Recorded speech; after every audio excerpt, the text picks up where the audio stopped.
अल्हम्दुलिल्लाह बहुत अच्छा महसूस हो रहा है। जैसा मैं कहता हूँ कि ये तो एक तरह से स्टूडेंट ना हो कि औलाद की तरह से होते हैं, जैसे वालिदैन को खुशी मिलती है, उसी तरह से एक टीचर को भी हकीकी खुशी महसूस होती है। और वाक़ई में अगर कामयाब होने के बाद बच्चे खुद मिलने आ रहे हैं, मोहब्बत का इज़हार कर रहे हैं, तो ये और बड़ी खुशी का बाइस होता है इस तरह से। तो प्लीज़ नाम मुझे बताएं अपना। मेरा नाम दिलशाद है। किस चीज़ में सिलेक्शन हुआ आपका? मेरा फर्स्ट ईयर एमबीबीएस चल रहा है अभी। एमबीबीएस में मेरा सिलेक्शन होता है लास्ट ईयर। तो पहले मुझे ये बताएं कि आप मदरसा बैकग्राउंड के हैं? नहीं नहीं, बच्चे बहुत अच्छी बात, कोई बात नहीं। तो मुझे ये बताएं आप, एक तो आपने सोचा कब कि मुझे डॉक्टर ही बनना है, और दूसरे आपके डॉक्टर बनने में हिंद गुरु एकेडमी जो है उसका रोल कितना नज़र आता है? किसी स्टूडेंट के लिए कोचिंग करना कितना ज़रूरी है, और आपको डॉक्टर बनाने में हिंद गुरु एकेडमी का कितना रोल है? जब मैं 10th 11th में 10th जब पास किया था मैंने, तो उसके बाद मेरा एडमिशन हुआ था उस वक्त 11th 12th में मैंने। तो उस वक्त पेरेंट्स ने बोला था कि मतलब इससे पहले से था कि डॉक्टर बनना है, मगर उसके बाद फिर लगा कि कोचिंग करना है, इसके लिए कुछ करना पड़ेगा। तो फिर मैंने सोचा कि चलो इसकी नीट की तैयारी करते हैं। तो मैं उसके बाद ये 12th करने के बाद फिर मैं कोटा चला गया था। तो इसकी वजह से फिर मैंने उधर तैयारी करी थी, मगर उधर फिर सिलेक्शन नहीं हो पाया था मेरा। फिर मेरे यहाँ लास्ट ईयर मैंने 2020 में हिंदू गुरु से मैंने तैयारी करी थी लास्ट टाइम। तो यहाँ मेरी परफॉर्मेंस में बहुत ज़्यादा एफिशिएंसी आई उससे, और टीचर्स ने हमारे साथ रहते हैं हमेशा, और हम हॉस्टल में भी हमें टीचर्स की फैसिलिटी प्रोवाइड की गई थी।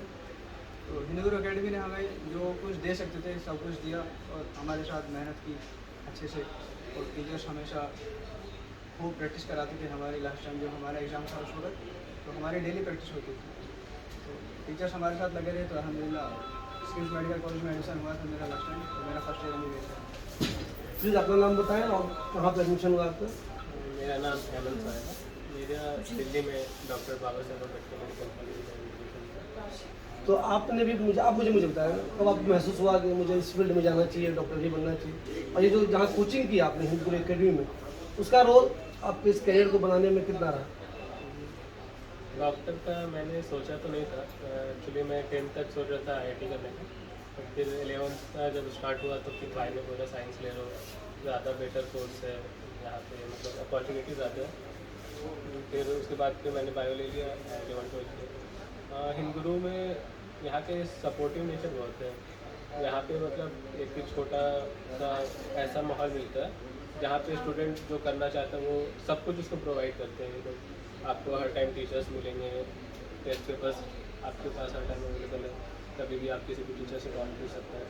बड़े कोचिंग्स में ये सब बहुत मुश्किल से होता है कि आप किसी भी टीचर से डाउट पूछ लें, जो आपको पढ़ा रहे हैं आप उनसे इंटरेक्ट कर ले। वहाँ पे स्पेशली अलग से डाउट टीचर होते हैं, आप जाइए उससे पूछिए। अब आपको उस टीचर से पहले कभी बातचीत हुई है तो आप उतना फिर उससे वो नहीं हो पाता है, मतलब तो फिर यहाँ पे आपको वही टीचर मिलेंगे जो आपको रोज़ पढ़ा रहे हैं, तो बहुत अच्छा से बॉन्डिंग हो जाता है।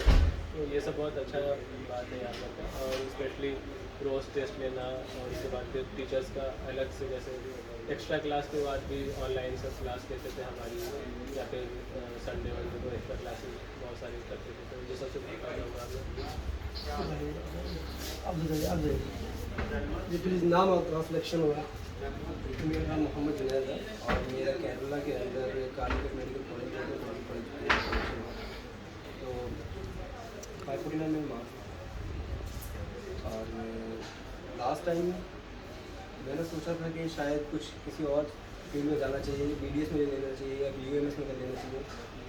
तो फिर फैमिली ने समझा कि नहीं, एक और ट्राई करते हैं। तो मैं उस वक्त कर्नाटका में था और फार्मेसी का एग्ज़ाम मेरे चल रहा था, तो मैं बेंगलोर में था। तो उस वक्त हिंद गुरु का एडवर्टीजमेंट आया था न्यूज़पेपर में। तो पापा ने बोला कि शायद मौका दिया है उन्होंने एक और, तो इसको फिल करते हैं। तो हमने फिल किया, अल्हम्दुलिल्लाह उसमें मौका, ऑनलाइन टेस्ट दिया मैंने, और सिलेक्शन मिला। और उस सिलेक्शन का फ़ायदा ये था कि कोचिंग के लिए, क्योंकि छोटे बहन भाई भी हैं, उनका भी ध्यान रखना होता है। तो 2 साल में कोचिंग कर चुका था, तो तीसरे साल के लिए पापा ने बोला था कि शायद नहीं हो पाएगा। तो कोचिंग के लिए मनी 100% स्कॉलरशिप दी थी। इसमें मेरा 0 रुपये नहीं है, कुछ भी अमाउंट नहीं दिया था इन्होंने, सिर्फ हॉस्टल चार्जेस थे। तो यहाँ से आपने जब कोचिंग की तो पैसा कुछ भी नहीं लगा था? नहीं। स्कॉलरशिप जो आपने वो किया उसकी वजह से? 100% स्कॉलरशिप दिया था, और इसमें सिर्फ 5000 रुपये उनके हॉस्टल चार्जेस दिए थे। इसमें है वो बात अलग है, पर यहाँ के टीचर्स, यहाँ का सपोर्टिव नेचर और टीचर्स के साथ साथ जमीर सर ने हमारे काफ़ी अच्छा फील कराते थे। वही सर ऑर्गेनिक केमिस्ट्री में बहुत माहिर थे और उन्होंने काफ़ी अच्छे अच्छे क्वेश्चन कराए और साथ ही साथ टीचर्स मोटिवेट भी करते रहते थे। और हॉस्टल में जैसे बच्चों का डाउन पीरियड चलता है कि लो हो जाते हैं, थोड़ा डिप्रेसिंग मोड आ जाता है, तो हर महीने नोट सर पहुँचते थे वहाँ पर खैर खैरियत लेने इसी वजह से और मोटिवेट करके आते थे माशाल्लाह, उसका भी काफ़ी फर्क पड़ता था। यही सब चीज़ें प्लीज़ आप मुझे ये बताइए, आप सब लोग, जो भी बच्चा पूरे हिंदुस्तान में डॉक्टर बनना चाहता है उसको आप लोग क्या मशवरा देंगे? कोचिंग में उसमें क्या ध्यान रखना चाहिए, उसे अपनी स्टडी में उसे क्या ध्यान रखना चाहिए? पहले आप बताइए प्लीज़, मुख्तसर बता दीजिए, बस मामूली का छोटा सा बता दीजिए। बोले बच्चों को क्या ध्यान देना चाहिए जो डॉक्टर बनना चाहते हैं? आप लोग माशाल्लाह सेलेक्ट हो गए, MBBS कर रहे हैं, फिर कहीं ना कहीं डॉक्टर बन जाएंगे किसी अस्पताल में। जो बच्चे पूरे हिंदुस्तान में कहीं भी डॉक्टर बनना चाहते हैं, कोचिंग करना चाहते हैं, इस फील्ड में आना चाहते हैं, उन्हें क्या करना चाहिए? देखिए, शुरुआत में जो इसका जो मेन प्रिपरेशन होता है वो स्टूडेंट मैक्सिमम 11th-12th की बात करते हैं, 11th-12th से स्टार्ट करते हैं या फिर 12th की बात करते हैं। तो जब स्टूडेंट्स 11th-12th में होता है तो उसको मैक्सिमम ये है कि वो अच्छे से पढ़े, NCERT जो बुक्स हैं उनको अच्छे से प्रिपेयर करें, उनको अच्छे से पढ़े, समझ के अच्छे से NCERT को मेनली फोकस करके उनको स्टडी करें और बाकी अच्छे से पढ़ेंगे तो इंशाल्लाह हो जाएगा। आप बता दें, बच्चों को मशवरा क्या देंगे आप जो आना चाहते हैं?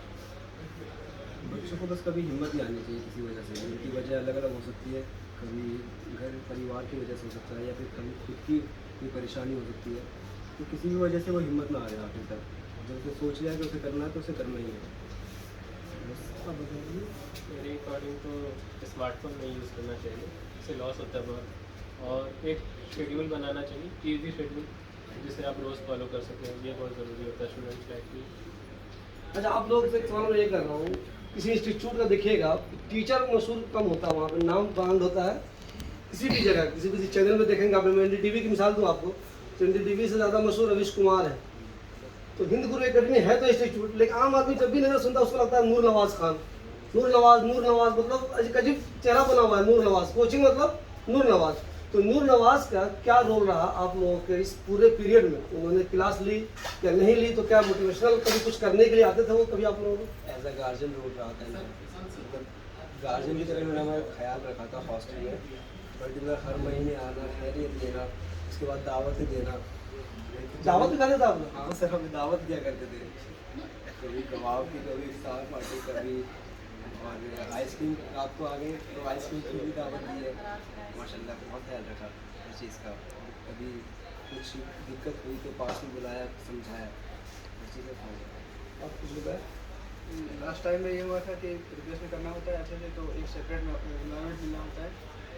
तो हमें ये ज़रूरत हुई थी कि हमें लगा कि अगर हमें अच्छा अलग रूम मिल जाए, हम जब हॉस्टल में रहते तो हम कंबाइन रूम में रहते, तो हमें वहाँ लगा कि अगर हमें थोड़ा सेपरेट रूम मिल जाएगा तो हम अच्छा परफॉर्म कर सकते हैं। तो लास्ट टाइम ये हुआ था, हमने सर को बोला था, थोड़ी सी सर से बात हुई थी, तो सर ने हमारे लिए लास्ट टाइम जो हमारे एंगेजमेंट थे तो उसमें हमें अलग फैसिलिटी प्रोवाइड करी थी। अगर आप अगर काबिल थे, अगर आप अच्छा परफॉर्मेंस कर रहे हैं तो हमें सर ने रूम प्रोवाइड किए थे अलग, उसमें हमारा बहुत फ़ायदा हुआ लास्ट टाइम पर एजुकेशन। सर का तो रोल सबसे इम्पोर्टेंट है, मेनली स्टूडेंट को एक मोटिवेटर चाहिए होता है, रास्ता दिखाने वाला चाहिए होता है। सर का वही काम था हमारे कॉलेज में, मतलब पढ़ना तो स्टूडेंट को खुद होता है, बस वो रास्ता जो दिखाने वाले हैं वो हमारे लिए सर था। उन्होंने संविधान मनोज साहब, एक खुशी का पल होता है कि जब आपके बच्चे डॉक्टर बन जाए, इंजीनियर बन जाए, वो आपसे मिलने आए। तो 3 बहुत ही बेहतरीन बच्चे मैं देख रहा हूँ जो आने वाले दिनों के डॉक्टर हैं। आने वाले दिनों में हम क्या उम्मीद करें कि इस 3 की जगह 10, 20, 25 कितने इंशाल्लाह हम लोग देखेंगे? अल्लाह से दुआ तो यही है और नीयत भी यही है कि जो भी माशाल्लाह इस अकेडमी में आए, तो जैसा आपने कहा कि अगर हिंद गुरु अकेडमी का नाम आता है तो फिर उसमें नूर नवाज का जहन में आता है। असल में हमारे एक बड़े कहा करते थे कि मियाँ जब लोग तुम्हें सलाम कर रहे हैं तो इसका मतलब ये नहीं कि तुम्हें जान रहे हैं, ये तुम्हारे ऊपर जिम्मेदारी आयद कर रहे हैं कि हम तुम्हारी हर हरकत को देख रहे हैं। तो जब कोई अगर इस वास्ते से आता है कि भाई नूर नवाज की अकेडमी है, नूर नवाज के पास आता है, तो एक बहुत बड़ी जिम्मेदारी हो जाती है। तो अल्लाह से दुआ भी है और फिक्र भी है और कोशिश भी है कि हर बच्चा कामयाब। सिर्फ एक ही बच्चा नहीं, मैं हमेशा ये अपने टीचर्स की, अपनी टीम के बीच में बैठ के कहता हूँ कि मेरी एकेडमी के लिए, जैसा मैं आपसे कह दूं कि 3 बच्चे कामयाब हो गए पिछले साल, अलहमदिल्ला 30 के करीब हमारा रिजल्ट रहा कि 30 बच्चों में।